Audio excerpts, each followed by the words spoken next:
Welcome to The Tar Heel, a compelling collection of first-hand accounts and historical insights that bring to life the experience of North Carolina soldiers during the American Civil War.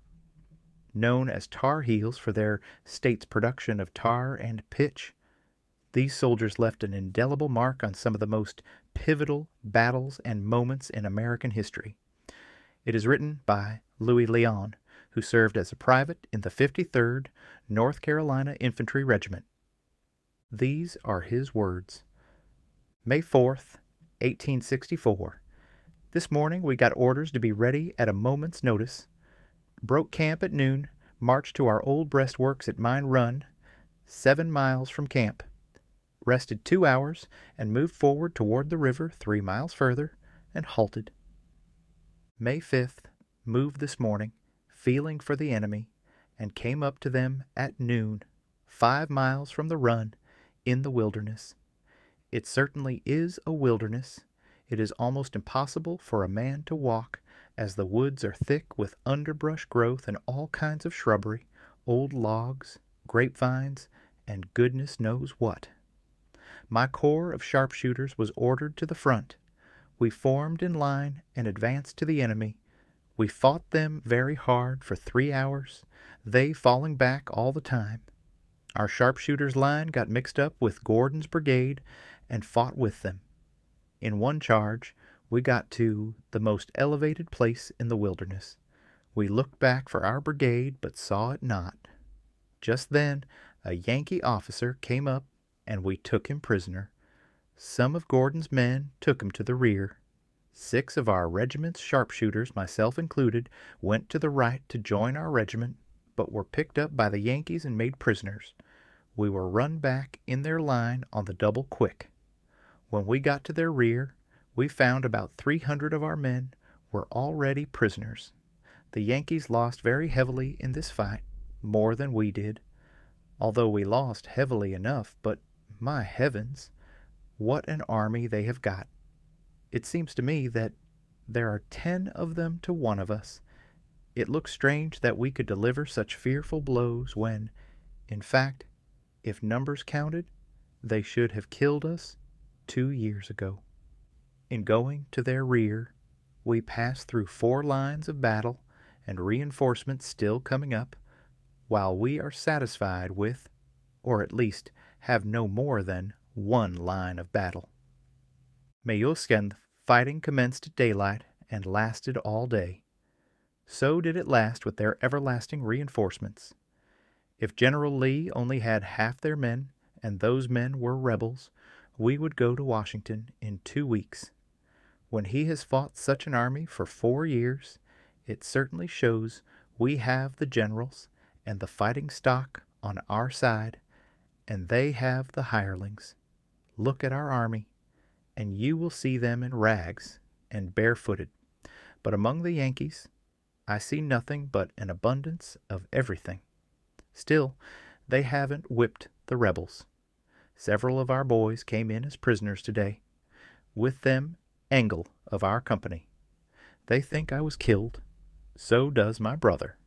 But as yet, the bullet hasn't done its last work for your humble servant. May 7th, we are still penned up as prisoners in the rear of the army, close by General Grant's headquarters. A great many prisoners came in today.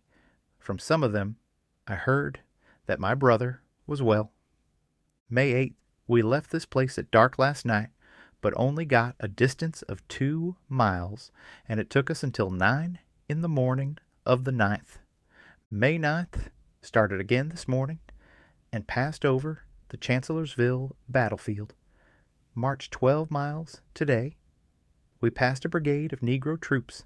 They gave us a terrible cursing and hollered Fort Pillow at us. I am only sorry that this brigade of Negroes was not there. Then they certainly would not curse us now. We halted at dark on the plank road 7 miles from Fredericksburg. May 10th, the fighting today at Spotsylvania Courthouse. Prisoners still coming in, 2 more from my company. May 11th, this morning about 800 more prisoners came in, Most of them were from my brigade, as well as from Dole's Georgians. I was surprised to see my brother with them. He was taken yesterday, but before he surrendered, he sent 2 of the enemy to their long home with his bayonet. May 12th, raining hard all day and fighting all last night. About 2 o'clock this afternoon, about 2,000 prisoners came in, with them Major General Johnson and Brigadier General Stewart. We have moved 4 miles nearer to Fredericksburg. I suppose they think we are too close to our own lines, and they are afraid we will be recaptured, as it was a few days ago. We heard our boys, or as the Yankees call it, the rebel yell. We prisoners also gave the rebel yell. A few minutes after that, they brought cannon to bear on us, and we were told to stop, or they would open on us. We stopped. May 13th, left here this morning and passed through Fredericksburg, crossed the Rappahannock on pontoon bridges, and got to Belle Plaine on the Potomac at 3 o'clock, 19 miles today. It rained all day, and it is very muddy. May 14th, we are still camped here, have been prisoners since the 5th of this month, and have drawn 3.5 days' rations. On that kind of a diet, I am not getting very fat. We certainly would have suffered a great deal, but our Yankee Guard gave us quite a lot of their own rations. May 15th, still here. They are fighting very hard on the front. May 16th, left this morning at 11 in a tugboat, and from here packed into the steamer S.R. Spaulding. We are now on our way to a regular prison. We got there at 8 o'clock tonight and found it to be Point Lookout, Maryland, 50 miles from Belle Plaine. It is in St. Mary's County. We were drawn up in line, searched for valuables, and they were taken from us and marched to prison 1 mile from the landing. There are 16 men in each tent. May 17th saw Mac Sample, Will Stone, and several of our company today that have been prisoners since the Battle of Gettysburg. We get 2 meals a day. May 18th, we are divided into divisions and companies. There are 1,000 in each division and 100 in each company. A sergeant commands each company. We get light bread one day and crackers the other. May 19th, saw Darnell of my company today. He was just from the front. He brings us very bad news. Our General Daniels was killed, which is certainly a great loss to us, for he was a good and brave man. Also, our Major of the 53rd, Airedale, and my Captain, White, all killed. Colonel Owens, my colonel, was mortally wounded, and quite a number of my company were killed and wounded. He says there are only 7 of our company left, and that our Lieutenant Colonel Moorhead is commanding Daniel's brigade. May 20th, 3 years ago today, the old North State left the Union, and we went to the front full of hopes to speedily show the Yankee government that the South had a right to leave the Union. But today, how dark it looks. May 21st, I heard today that my brother Morris was a prisoner at Fort Delaware, Pennsylvania. I asked for a parole today to go and see my parents in New York, but they could not see it. May 26th, nothing new from the front. May 23, we are guarded by Negro troops who are as mean as hell. At each meal, there is a guard placed over 500 prisoners who go to their meals in ranks of 4. We are not allowed to cross a certain line called the dead line, but as 500 men go at one time to meals, of course near the door there is always a rush. Today one of our men accidentally crossed the line. He was pushed over by the crowd when a black devil shot and killed him and wounded 2 others. May 24th. One of yesterday's wounded died today. This Negro company was taken away today, as there is no telling what even men without arms will do to such devils, although they have got guns. May 25th, Engel received a letter from his father today, who told him they had seen my parents, and I would hear from them soon. This is the first time that I have heard about my parents since the commencement of the war. Thank God my parents, as well as my sisters and brothers, are well. May 26th, received 2 letters today, one from home and one from my brother Pincus, who went to Washington on his way to visit Morris and myself, as he has to get a pass from headquarters before he can see us. He was refused and returned home. Our daily labor as prisoners is that at 5 in the morning we have roll call, 6, breakfast, 500 at a time. As one lot gets through, another takes its place, until 4 lots have eaten. We then stroll about the prison until 1 o'clock, when we eat dinner in the same style as breakfast, then loaf about again until sundown. Roll is called again, thus ending the day. We get for breakfast 5 crackers with worms in them, as a substitute for butter, a small piece of pork, and a tin cup full of coffee. Dinner, 4 of the above crackers, a quarter of a pound mule meat, and a cup of bean soup, and every 4th day an 8-ounce loaf of white bread. Nothing more this month. June 8th, there is nothing new up to today, when I received a box of eatables, 1 or 2 shirts, and 1 pair of pants from home. The only way we can pass our time is playing cards and chess. 600 prisoners came in today, with them a lady who is an artillery sergeant. Being questioned by the provost marshal, she said she could straddle a horse, jump a fence, and kill a Yankee as well as any rebel. As time in prison is very dull, and always the same thing as the day preceding, I shall not mention each day, but only those days upon which something happened. June 11th, 500 more prisoners came in today. June 12th, today, as the Negro Guard was relieved, 2 of them commenced playing with their guns and bayonets sticking at one another. Fortunately, one of their guns, by accident, went off and made a hole in the other's body, which killed him instantly. The other one kicked at him several times, telling him to get up as the rebels were laughing at him, but in a very short time he found out that he had killed his comrade, and that we were laughing sure enough. June 27th, received money today from home, but they gave me, sutlers, checks for it, as we were not allowed any money, for fear we would bribe the sentinels and make our escape. July 4th, 400 prisoners left here for some other prison, as there were too many here. July 8th, Engel, Ryder, and myself received boxes from New York today, but as Ryder has gone to the other prison with the 400, we have made away with his box. July 23rd, 300 more were sent from here to the new prison, which is in Elmira, New York, myself with them. July 25th, left point, look out at 8 o'clock this evening in the frigate Victor for New York. There are 700 prisoners on board. July 26th, today on the ocean a great many of our boys were seasick, but not I. I was promised a guard to take me to see my parents in New York for 30 minutes. July 27th, we see the Jersey shore this morning. Our vessel was racing with another. We had too much steam up.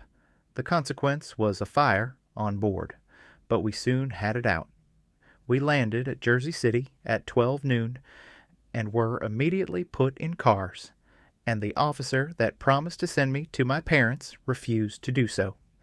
We left here at 1, got to Elmira at 8 in the evening. July 28th, we were treated very well on the road, and especially at Goshen, New York. The ladies gave us eatables, and the men gave us tobacco. July 29th, there are at present some 3,000 prisoners here. I like this place better than Point Lookout. We are fenced in by a high fence, in, I judge, a 200-acre lot. There is an observatory outside, and some Yankee is making money, as he charges 10 cents for everyone that wishes to see the rebels. August. Nothing worth recording this month except that the fare is the same as at Point Lookout. September.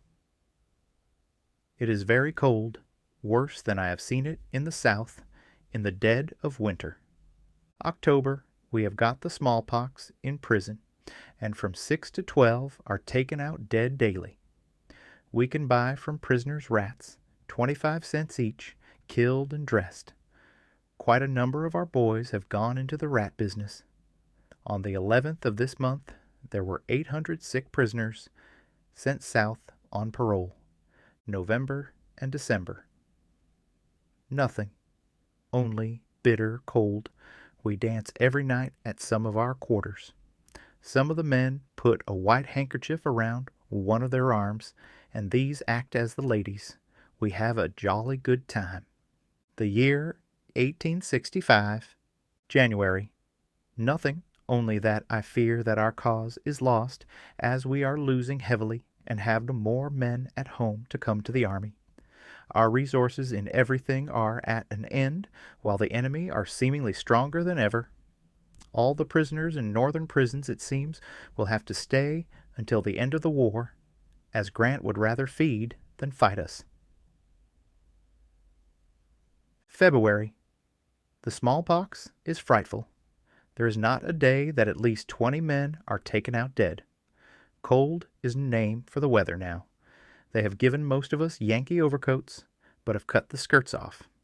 The reason for this is that the skirts are long, and if they left them on, we might pass out as Yankee soldiers. March.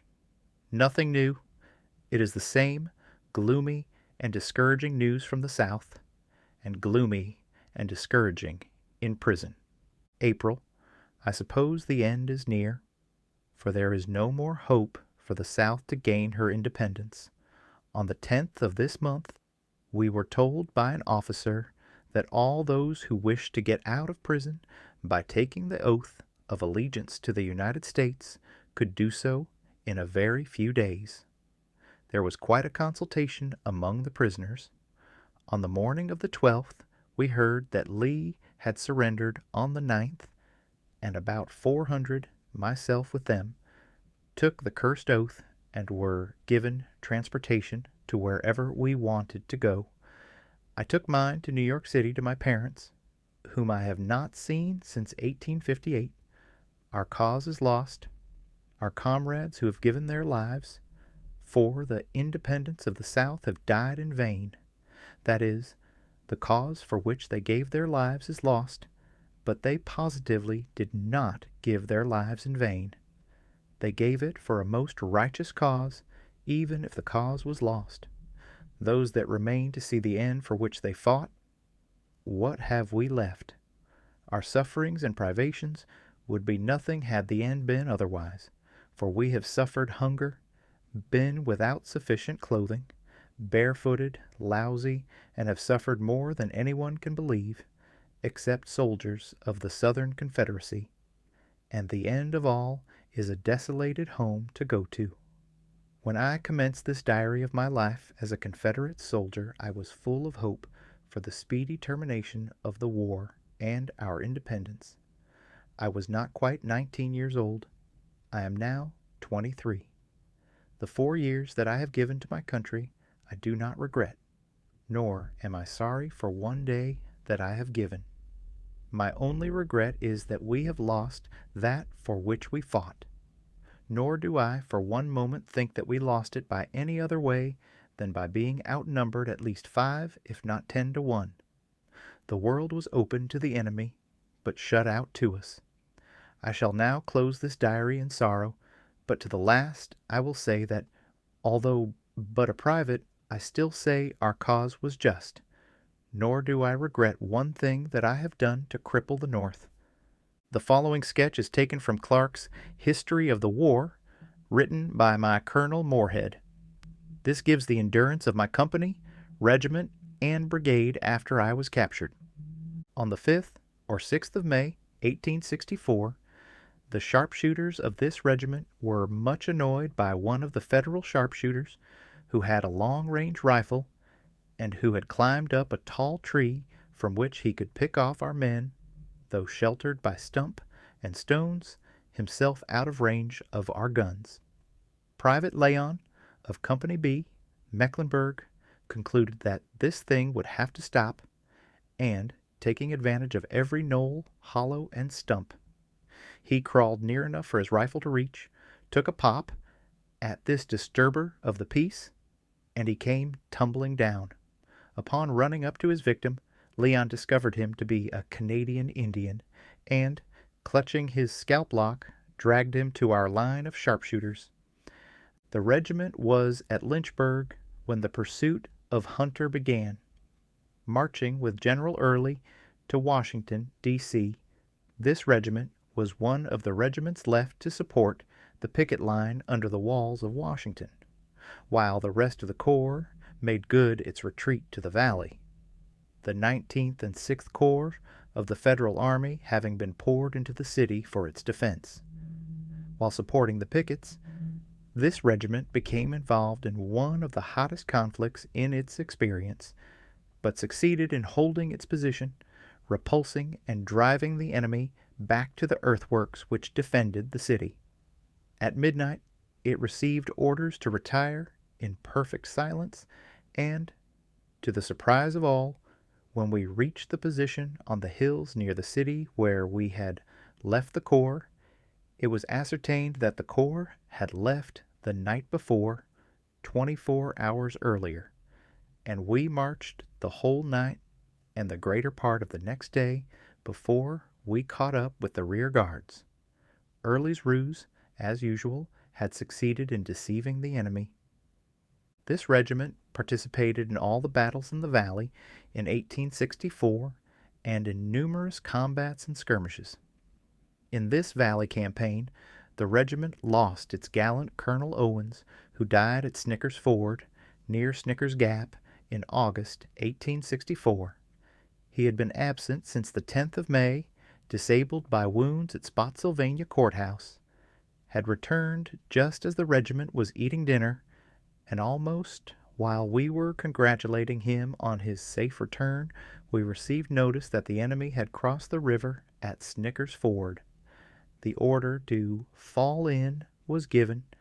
We marched to the river and drove the enemy across after a short but severe conflict. The firing had ceased, excepting now and then a dropping shot when Colonel Owens was killed by one of these stray shots. He was a good officer, brave, humane, social, popular with both men and officers. He was succeeded by the writer as Colonel. At Winchester, on 19th September 1864, Adjutant Osborne was killed. 2 years ago, Color Sergeant Taylor of Company E, Surry County, who had resided in Utah since 1866, visited me.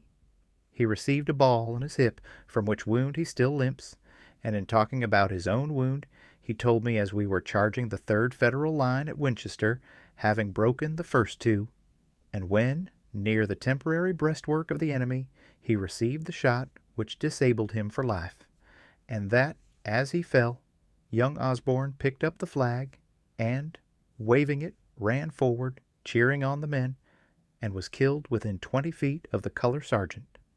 He was an efficient officer and daring soldier, I suppose not older than 20 years, Lieutenant W. R. Murray, of Company A, than whom there was not a better officer or braver soldier in the old guard of Napoleon, acted as adjutant after the death of Osborne till the surrender at Appomattox. As stated before, Major Iredell, a true gentleman and brave soldier, was killed at Spotsylvania Courthouse. Captain John W. Rearson succeeded him. At Winchester, finding that there was a gap of 200 or 300 yards between my left and the troops on the left, and that the enemy had discovered and were preparing to take advantage of it, I directed Major Rearson to find General Grimes on the right of the division. General Rhodes had been killed in the beginning of the action, and apprise him of the situation. After some time, he returned, saluted, and reported the fighting being very heavy all the time, when I discovered that Major Rearson was shot through the neck, which wound was received before he found General Grimes, but he nevertheless performed the duty, returned, and reported, and did not then go to the rear until I directed him to do so.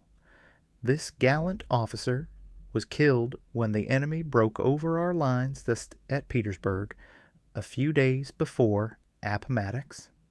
He was entitled to his commission as lieutenant colonel from the date of the Battle of Snicker's Ford, but I do not know that he received it.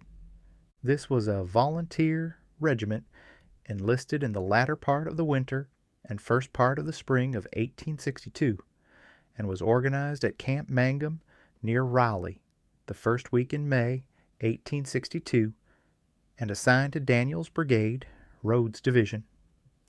William A. Owens of Mecklenburg County was elected colonel, James T. Moorhead of Guilford County, lieutenant colonel, and James Johnson Iredell of Wake County, major. Colonel Owens had already been in service more than 1 year, having served as captain in the 1st Bethel Regiment, and at the time of his election was lieutenant colonel of the 11th Regiment. Lieutenant Colonel Moorhead had also been in the service the year before, having entered the same in April 1861 as lieutenant of the Guilford Greys, afterward Company B of the 27th Regiment, and at the time of his election was a captain in the 45th Regiment. William B. Osborne of Mecklenburg County was appointed captain and assistant quartermaster. He resigned in the fall of 1862 and was succeeded by Captain John B. Burwell. J. F. Long was appointed surgeon. Lauriston H. Hill of Stokes County, assistant surgeon and promoted surgeon in 1863. William Hill of Mecklenburg was appointed captain assistant commissary of subsistence. In 1863, Charles Gresham of Virginia was assigned to duty with this regiment as assistant surgeon. James H. Colton of Randolph County was appointed chaplain. J. H. Owens, sergeant major, promoted second lieutenant of Company Wennington and killed. R. B. Burwell, quartermaster sergeant. J. C. Palmer, commissary sergeant. R. S. Barnett, ordnance sergeant. Upon the promotion of J. H. Owens, Aaron Katz of Company B succeeded him as sergeant major, and upon his being captured, Robert A. Fleming of Company A was sergeant major. Company A was from Guilford County. A. P. McDaniel was its first captain, commissioned February 25th, 1862, and upon his retirement in 1863, Lieutenant J. M. Sutton was promoted captain and wounded at Bethesda Church, and on September 21st, 1864, in the Valley, and captured at Petersburg. P. W. Hatterick, killed at Gettysburg. First Lieutenant. J. M. Sutton, Second Lieutenant. W. L. Fleming, promoted from sergeant to second lieutenant in 1863. J. W. Scott, promoted second lieutenant from sergeant, chief of regimental corps of sharpshooters. Company B was from Mecklenburg County, and its first captain was J. Harvey White, commissioned March 1st, 1862, killed at Spotsylvania Courthouse in May 1864. Samuel E. Belk, first lieutenant. John M. Springs, second lieutenant, promoted assistant quartermaster. William M. Matthews, second lieutenant, promoted from first sergeant. M. E. Alexander, promoted second lieutenant from second sergeant.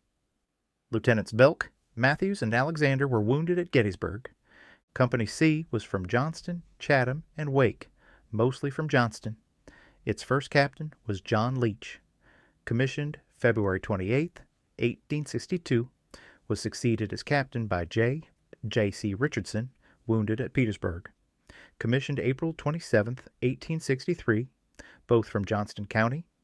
George T. Leach of Chatham. Commissioned First Lieutenant March 7, 1862. John H. Tomlinson of Johnston County, commissioned 2nd Lieutenant July 21st, 1862. Company D was from Guilford, Cumberland, Forsyth, Stokes, Bladen, and Surrey. David Scott, Jr. of Guilford County was commissioned captain March 1st, 1862, resigned, and was succeeded May 15th, 1863 by Alexander Ray of Cumberland County, promoted from 1st Lieutenant and killed at Petersburg, April 1865. Alexander Ray was commissioned 1st Lieutenant March 1st, 1862. Madison L. Eflin of Guilford County, commissioned 2nd Lieutenant March Warstories, 1862, promoted 1st Lieutenant May 15th, 1863, and wounded A.H. Westmoreland, Stokes County, was promoted from the ranks to 2nd Lieutenant in 1863. Company E was from Surrey County. J.C. Norman was commissioned captain on March 8th, 1862, resigned the following December, and was succeeded by 1st Lieutenant Robert A. Hill, killed in 1864, succeeded in turn as captain by 1st Lieutenant B. W. Minter. Samuel Walker was commissioned 2nd Lieutenant March 8, 1862, promoted to 1st Lieutenant December, 1862, and resigned. B. W. Minter, 2nd Lieutenant, promoted 1st Lieutenant and Captain. Henry Hines, 2nd Lieutenant in 1862. Logan Beamer, promoted from Corporal to 2nd Lieutenant, wounded and captured in 1864. James A. Hill, 2nd Lieutenant, captured in 1864. Company F was from Alamance and Chatham. G.M.G. Albright was commissioned captain May 5, 1862, killed July 1863 at Gettysburg, and succeeded by A.G. Albright, promoted from 1st Lieutenant, wounded at Fisher's Hill, 1864. Jesse M. Holt, 1st Lieutenant. July 16, 1863, promoted from 2nd Lieutenant, killed at Winchester, 1864. Branson Lamb, commissioned in 1864, promoted from 2nd Lieutenant. John J. Webster, commissioned 2nd Lieutenant May, 1862, and resigned. S. J. Albright, commissioned 2nd Lieutenant in 1862, and killed at Spotsylvania Courthouse in 1864. Company G was from Stokes County. Captain Spotswood B. Taylor was commissioned captain on March 20th, 1862, and resigned May, 1862, was succeeded by John W. Rearson, promoted from 2nd Lieutenant, and who was, in 1863, promoted to Major, wounded at Winchester, and killed at Petersburg, April 1865. He was in time succeeded as captain by H. H. Campbell, promoted from 1st Lieutenant, and killed at Winchester. G. B. Moore was commissioned 1st Lieutenant in March 1862 and resigned in June. John W. Rearson commissioned 2nd Lieutenant March 1862.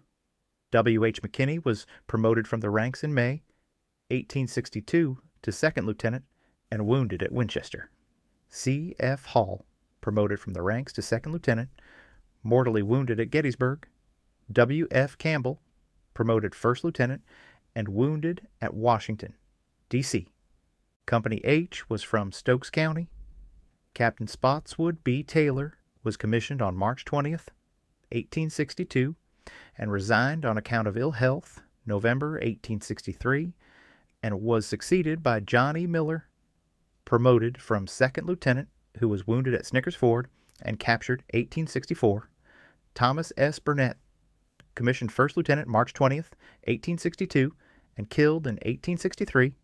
Charles A. McGehee, 1st Lieutenant, 1862, wounded at Gettysburg, July 1863, and captured. Alexander M. King, 2nd Lieutenant, March 1862. J. Henry Owens, promoted 2nd Lieutenant from Sergeant Major, December 1862, and killed. Alexander Boyles, promoted 1st Lieutenant. Company I was from Union County. E. A. Jerome was commissioned captain March 20th, 1862, and resigned in June following, and was succeeded by Thomas E. Ashcraft, promoted from 1st Lieutenant. John D. Cuthbertson, commissioned 2nd Lieutenant. March 20th, 1862, promoted 1st Lieutenant. Joshua Lee, commissioned 2nd Lieutenant March 20th, 1862. James E. Green, promoted from the ranks, 2nd Lieutenant, June 24th, 1862. A.T. Marsh, promoted from Sergeant to 2nd Lieutenant, May 19th, 1864. Company K was from Wilkes County. William J. Miller was commissioned captain March 20th, 1862, killed at Gettysburg July 1st, 1863, and was succeeded by Jesse F. Eller, promoted from 2nd Lieutenant, Thomas C. Miller, promoted from 2nd Lieutenant to 1st Lieutenant. July 1st, 1863, Thomas C. Miller, commissioned to 2nd Lieutenant in August 1862. This regiment lost in, killed its first colonel, who was twice wounded, both of its majors, one of them, Rearson, several times wounded, and its adjutant. Its surviving colonel was wounded 3 times, at Gettysburg, Fisher's Hill, and in the assault upon the Federal lines at Hare's Hill on March 25th, 1865, in which last engagement he was captured within the enemy's works. As it is, I have only the approximately correct report of the losses of one of the companies of the regiment, and that only in one battle, but I think the losses of the other companies may be fairly estimated from the losses of this one. Company B lost at Gettysburg. Out of 65 men, 8 killed and 22 wounded, and of the 4 officers, 3 were wounded. I meet many of these scarred and now grisly veterans of the companies from Alamance, Guilford, Stokes, and Surrey at my courts in these counties, and hear, sometimes, from those from the other counties, and with very few exceptions, they have shown themselves to be as good citizens as they were gallant soldiers. They illustrate that peace hath her victories no less renowned than war. The regiment, reduced to a handful of men, shared the fortunes of the historic retreat and surrendered at Appomattox, being then commanded by Captain Thomas E. Ashcraft, the brigade being commanded by Colonel David G. Cowand. General Grimes, having been made a major general, commanded the division.